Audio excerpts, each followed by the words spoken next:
नमस्कार। लाल किताब की दुनिया में आपका बहुत बहुत स्वागत है।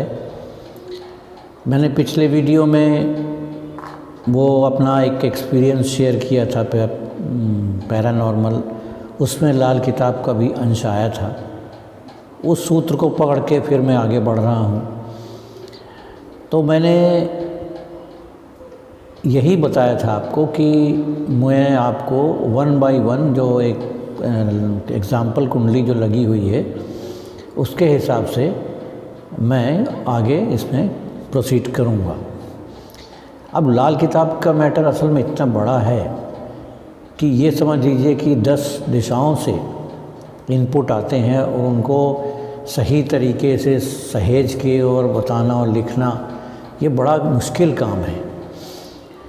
तो मेरी जितनी सिंपल कैपेसिटी है मैं उसके हिसाब से उसको मैं इकट्ठा कर रहा हूँ और आप लोगों के सामने रख रहा हूँ। तो इसमें मुझसे जो गलती हो तो आप लोग मुझे माफ़ करिएगा, क्योंकि मैं अपनी पूरी कैपेसिटी से कोशिश कर रहा हूँ कि आपको जितने सिंपल वे में मैं बता सकूँ बताऊँ लाल किताब। तो मैंने जो पिछले अंक में मैंने जो चर्चा किया था कि ग्रहों की दृष्टि हम देख लेते हैं कि ये ग्रह यहाँ उसकी दृष्टि है, लेकिन फिर भी कोई फ़र्क नहीं पड़ता। और उसके लिए मैंने एक जुमला इस्तेमाल किया था कि आँख के अंधे और नैन नाम नैन सुख। वो इसलिए कि आँख खुली रखकर उधर तो ताक रहा है वो, लेकिन उसको दिख कुछ नहीं रहा। दिख इसलिए नहीं रहा कि कहीं ना कहीं उसमें कोई ऐसी कमी है, एज ओरिएंटेड कमी है, या उस पे जैसे इंसानों में होता है कोई डिफ़ेक्ट हो गया है, कोई बीमारी टाइप की हो गई है, उसकी वजह से उसकी आँखों में असर पड़ा है और वो उधर तक रहा लेकिन उसको दिख नहीं रहा। ताकने में और दिखने में बड़ा फ़र्क है। तो उसी को मैंने समझाया था और इन्हीं सब कड़ियों को मैं मिला के आगे चल रहा हूँ। तो मैंने अभी अब देखिए कि मैंने एक इसमें लगा रहा हूँ मैं अपना एक लाल किताब से ही मैंने वो सारांश निकाला है, वो अलग अलग जगह पे लिखे हुए। तो मैंने एक जगह इकट्ठा करके लाल किताब के फार्मूले 12 घर के लिए जो हैं वो मैंने इसमें निकाले हैं। वो अभी आपके सामने स्क्रीन पे चलेंगे और उस पर आपको ये ध्यान रखना है कि ये लाल किताब की एक तरह से जो रहस्य होते हैं उन रहस्यों में से एक बहुत बड़ा रहस्य है, ये लाल किताब का फॉर्मूला है।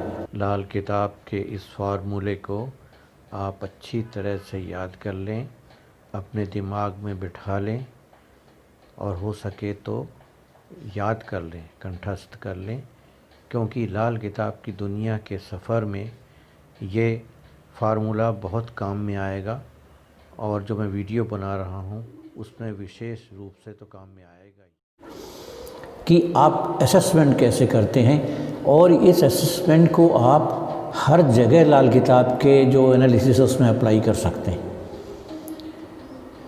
तो जैसे हमने 12 का 12 उसमें दिए हुए हैं, मैंने छंद वृंद में मैंने उस पर लिख दिया है। आप देखिए, वो रिपीट मैं करूँगा तो फालतू में इसका लेंथ बढ़ेगा वीडियो का। तो उससे पहले घर के बारे में क्या दिया है कि पहले खाने के असेसमेंट करते वक्त आपको गुरु, शनि और मंगल को देखना है। ये फॉर्मूले में लिखा हुआ है। अब लाल किताब में एक चीज़ है कि कुछ तर्क कहीं मिलते हैं और कहीं मिलते भी नहीं। ऐसा क्यों है? वो इसलिए कि ये पंडित जी ने ये सोचा कि जो लाल किताब का इतना ध्यान से पढ़ाई करेगा, जिसको एक्चुअली साधना करेगा, तो इसका तर्क भी खुद ब खुद वो ढूंढ निकालेगा। हर चीज़ उंगली पकड़ के चलने वाली तो होती नहीं चाहिए, नहीं तो वो ज्योतिष सीखता नहीं है बल्कि ज्योतिष को रटता है। फिर रट रट के उसको जो सामने आता वो बोलता है और कहीं सही और कहीं गलत। तो इसके लिए इसके पीछे के तर्क नहीं दिए गए कई जगह। जैसे ये दिया गया है कि पहले घर में आप जब देखेंगे तो उसके लिए आपको गुरु, शनि और मंगल देखना पड़ेगा। वहीं पे मैंने पिछले बार भी बताया है, थोड़ा सा मैं इस रेफरेंस में चल रहा हूँ तो बता दूँ। ये बताया गया है कि जब आप चौथे घर को देखेंगे तो चौथे घर के ऊपर आए हुए ग्रह का वही असर होगा जो चंद्र का होगा। मतलब चंद्र खाने में जहाँ बैठा होगा वो वाला असरात आएंगे इसमें, और वो असर फाइनली जाएंगे कहाँ, जहाँ शनि बैठा हो। ये चौथे के लिए है इस तरह का, और 11वें के लिए अलग स्पेशली बताया गया है।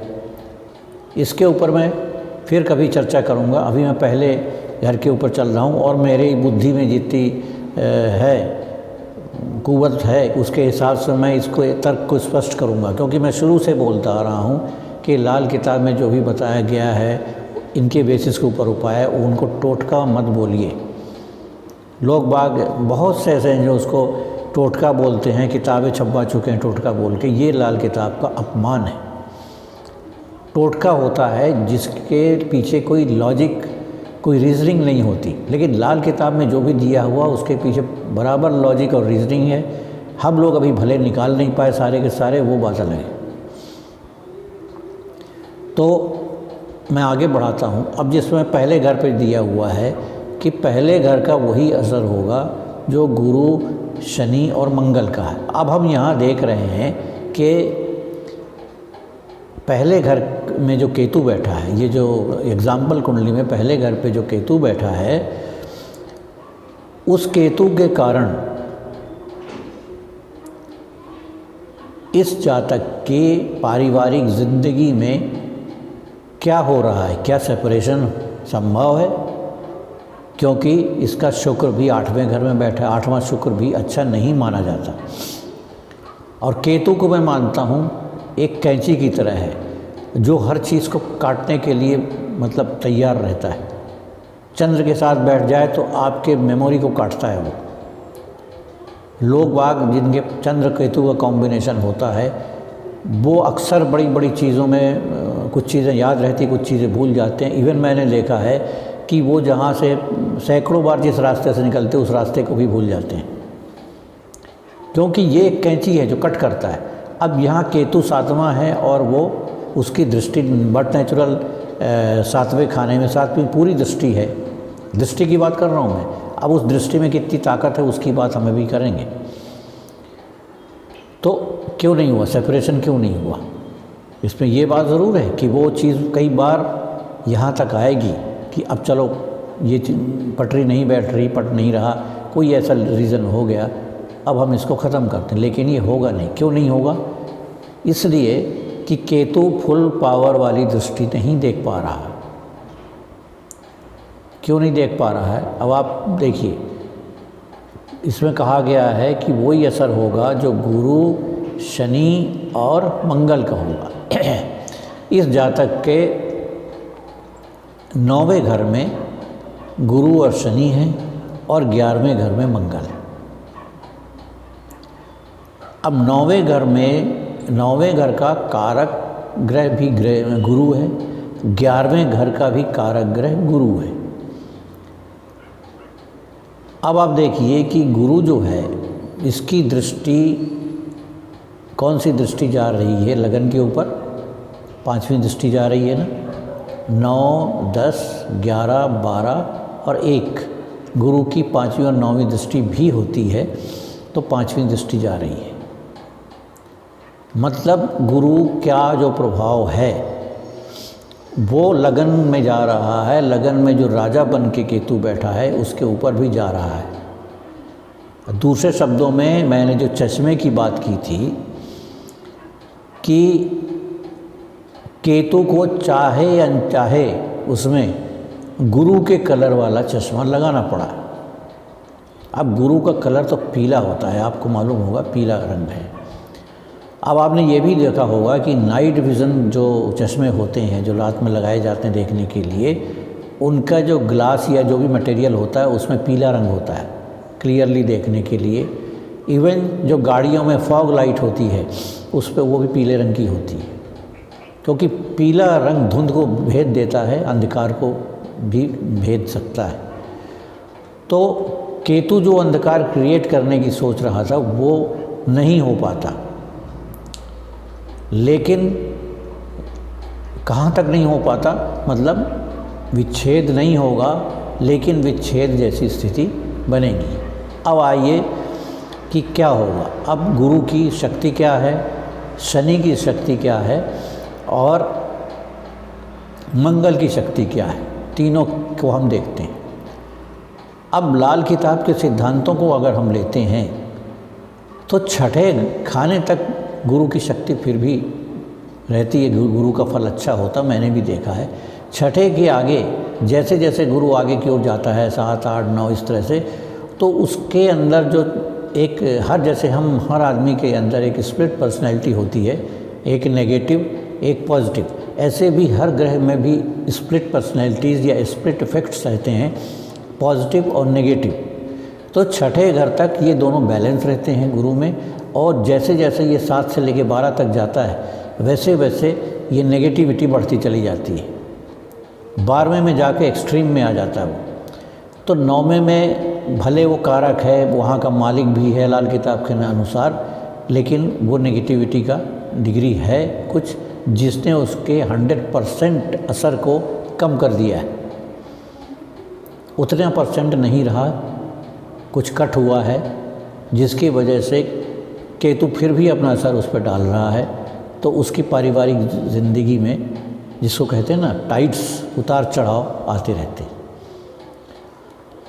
अब हम आते हैं, हमने ये एक छोटा सा आपको दृष्टांत दिया है, आप इस पे काम करेंगे तो ये बहुत बड़ी चीज़ें निकल के आएंगी सामने, क्योंकि ये वीडियो में अगर उसी पे बोलते रह गए तो फिर बाकी चीज़ें छूट जाएंगी, और जो मैं बताना चाह रहा था कड़ियाँ इकट्ठे करके फिर इधर उधर बिखर जाएंगी, मैं भी कंफ्यूज हो जाऊंगा। तो गुरु ने देखिए पंचम दृष्टि डाली, पंचम दृष्टि डाल के उसने केतु को अपना चश्मा पहना दिया विज़न का। तो लेकिन उस चश्मे में जो लगा हुआ नाइट विज़न का जो ग्लास है, उसकी क्वालिटी इतनी अच्छी नहीं हुई जितनी होनी चाहिए, क्योंकि गुरु 9वें में है। तो उसको अंधेरे में भी दिख तो रहा, पूरा दिखा उसको, लेकिन गुरु की वजह से उसकी जो दृष्टि थी वो रिफाइंड हुई। मतलब अंधेरे में आदमी कहते हैं ना, वो रस्सी को सांप समझ लेता है, सांप नहीं समझेगा, रिफाइंड हुई, लेकिन एकदम क्लैरिटी नहीं हुई, जिसकी वजह से उसका जो अशुभ असर है वो थोड़ा सा आ ही गया। अब गुरु के साथ शनि मौजूद है, कंजंक्शन में, कॉम्बिनेशन में कह लीजिए, 9वें घर में शनि की, लेकिन लगन पे दृष्टि नहीं जाएगी, लेकिन शनि का प्रभाव ज़रूर जाएगा। कैसे? क्योंकि शनि गुरु के साथ है, वो गुरु के लहरों पे सवार होके पहुँचेगा वहाँ तक। और मंगल जो है, मंगल को जो हम लेते हैं वो भी एक तरह से गुरु के डबल असर में है, क्योंकि वो 11वें घर में बैठा है, और इसलिए वो गुरु के ही प्रवाह में जाके और वहाँ तख्त तक पहुँचेगा, केतु की तरफ जाएगा। तो ये सब चीज़ें जो है, एक तो शुभ जो गुरु की जो शुभता है, उसने मंगल के असर केतु के वो जो बहुत ही ड्रास्टिक इफेक्ट होने वाले थे उसको बहुत कम कर दिया। शनि ने क्या कर दिया? शनि ने स्लो डाउन कर दिया। शनि का जैसा नेचर है कि किसी चीज़ को स्लो डाउन कर देना, देखने की, या केतु का जो अपना कार्रवाई करने की जो चीज़ थी, उस स्लो डाउन किया उसने उसको। लेकिन मंगल जो गया, मंगल एक जो है बहुत ही वैसा प्लैनेट है जो कि एग्रेशन देता है। तो और चूँकि मंगल माने वाया जा रहा, मतलब मंगल की सीधी दृष्टि नहीं है, लेकिन मंगल पहले घर का मालिक ग्रह भी है, तो उसका असर तो रहेगा। तो वो एग्रेशन जो है वो 7वें में भी चला गया और वहाँ जाके मिक्स हो गया। तो इसका नतीजा क्या होगा कि जो जातक की वाइफ है उसमें मंगल का गुस्सा शामिल हो जाएगा, और मंगल का गुस्सा जब शामिल होगा तो उसकी वजह से उसके दिमाग में खलल भी पैदा हो सकता है, ऊट पटांग ख्यालात आएंगे, भ्रम होगा, क्योंकि राहु भी बैठा वहाँ पे, और जिसको पैनिक अटैक्स बोलते हैं वो भी हो सकता है। इस तरह से स्थिति बिगड़ती बनती रहेगी, लेकिन सेपरेशन नहीं होगा। तो अगर हम इसको लेते मैं जो अभी फ़िलहाल वो ग्रहों के थंब रूल के ऊपर कम चल रहा हूँ कि साहब इसका ये दोस्त है, इसका वो दुश्मन है, ये नहीं। जंगे मैदान में कोई किसी का दोस्त नहीं होता है। आमने सामने अगर कुछ ऐसी स्वार्थ टकरा जाते हैं तो वो आपस में दुश्मनी पे भी उतारू हो जाते हैं। मैंने केतु की बात की, केतु कैंची की बात की, कैंची का काम करता ही करता है। अगर यहाँ फुल फ्लेजेड केतु होता तो बात बहुत कुछ अलग हो जाती। अब वैदिक ज्योतिष में मैं हालांकि इसको लाल किताब में इतना ज़्यादा नहीं इंट्रोड्यूस करना चाह रहा था। कुछ दर्शकों ने बताया कि इतने डिग्री, पर्टिकुलर डिग्री के हिसाब से बाल अवस्था, तरुण अवस्था, युवा अवस्था, वृद्धावस्था वाले चीज़ें होती हैं, उसके हिसाब से डिसाइड की जाती है। तो उसके हिसाब से हम दृष्टि का भी हिसाब कर सकते हैं। ये भी एक अच्छी चीज़ है कि हम अवस्था के हिसाब से उसकी दृष्टि ट्रीट करें। लेकिन जैसे मैंने पहले बताया था कि इसके बारे में पिछली वीडियो मैंने बोला कि मैं इसके बारे में और अलग से बोलूँगा, वो ये कि ज़रूरी नहीं कि किसी की वृद्धावस्था हो तो उसकी नज़र भी कमज़ोर हो। हमने कई केसेस देखे हैं जिसमें व्यक्ति की उम्र काफ़ी हो गई लेकिन उसकी आंखें सही सलामत रहती हैं। एक फैक्टर ले सकते हैं हम, उम्र का फैक्टर ज़रूर ले सकते हैं, लेकिन उसके साथ ये कई फैक्टर और लेने पड़ेंगे अपने को। मैंने जो अभी आपके सामने बताया है, इसके अलावा भी और भी कई चीज़ें हैं। जब हम अगर इसको एक्सपांड करेंगे पूरा, तो आपको कई चीज़ें मिलेंगी कि पहले घर में गुरु, शनि, मंगल के अलावा बहुत सारी चीज़ें और इन्वॉल्व हो गई। राहु तो खैर है ही है 7वें में। तो अब मैंने सिर्फ आपको एक छोटा सा इशारा किया है। आप लोग बहुत विद्वान हैं हमारे उसमें, तो मेरा यही अंदाज़ है आपसे कि आप इसको और ज़्यादा प्रोसेस करके फिर मुझे बताएंगे कि इसमें और कौन कौन सी चीज़ें इन्वॉल्व हो सकती हैं। तो मेरा ख्याल है आज का वीडियो मैं यहीं समाप्त करता हूँ। अगले वीडियो में मैं मिलूँगा। पहले घर का मैं बता चुका हूँ, अब मैं धीरे धीरे दूसरा, तीसरा इस तरह से बढ़ता रहूँगा। जब 12 घर पूरे हो जाएंगे तो हम दूसरे सब्जेक्ट पे आएंगे और कई ऐसे इंटरेस्टिंग टॉपिक पे हम लोग बात करेंगे। बीच बीच में मैं पैरानॉर्मल की कहानियाँ भी आपको बताता रहूँगा, क्योंकि आप लोगों ने उसको लाइक किया है, जिससे आपका दिमाग में थोड़ा हल्कापन रहेगा, बोझ ना आ जाए।